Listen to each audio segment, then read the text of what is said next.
पण मोदींनी हुशारी काय केलेली आहे सरकारने, अमेरिकेच्या टेरिफची भीती दाखवून हा आयात कर शून्य केलेला आहे. पण एक प्रकारे हा ट्रम्प साहेबांना दिलेला निरोप आहे की आम्ही कापसावरचा आयात कर शून्य करतो आहे. उद्या आम्ही सोयाबीन, मका, डेअरी प्रॉडक्ट, पोल्ट्री प्रॉडक्ट हे सुद्धा आयात करण्याचा हळूहळू विचार करू.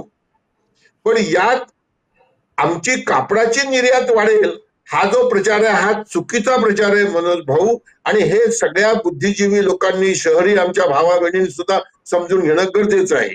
याच्याकरता काही मोठी अर्थशास्त्राची पीएचडी करण्याची गरज नाही. कारण काय होणार आहे असं आहे की 50,000 रुपये खंडी जी रुई यायची भारतामध्ये अमेरिकेची, ती आयात कर रद्द केल्यामुळे 45,000 रुपये खंडीनी येणार आहे.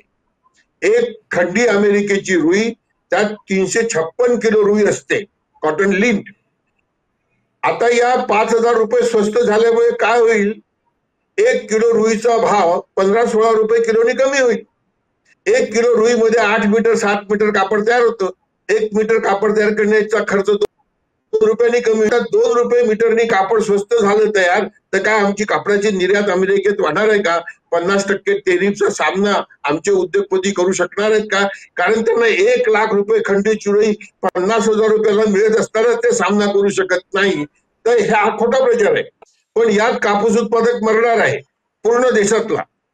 3 कोटी गाठी कापसाचं उत्पादन भारतात होणार हे आता व्यापारी लोक सांगायला लागलेले आहेत.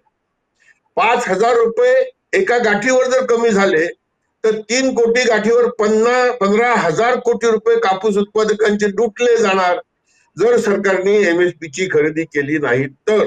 आणि म्हणून मी पुन्हा तुमच्या माध्यमातून आमच्या मुख्यमंत्र्यांना विनंती करतो की त्यांनी कापूस प्रदेशातल्या सगळ्या मुख्यमंत्र्यांना सोबत घेऊन दिल्लीला जावं आणि एमएसपी ची खरेदी संपूर्ण देशात प्रामाणिकपणे करावी हा आग्रह धरावा.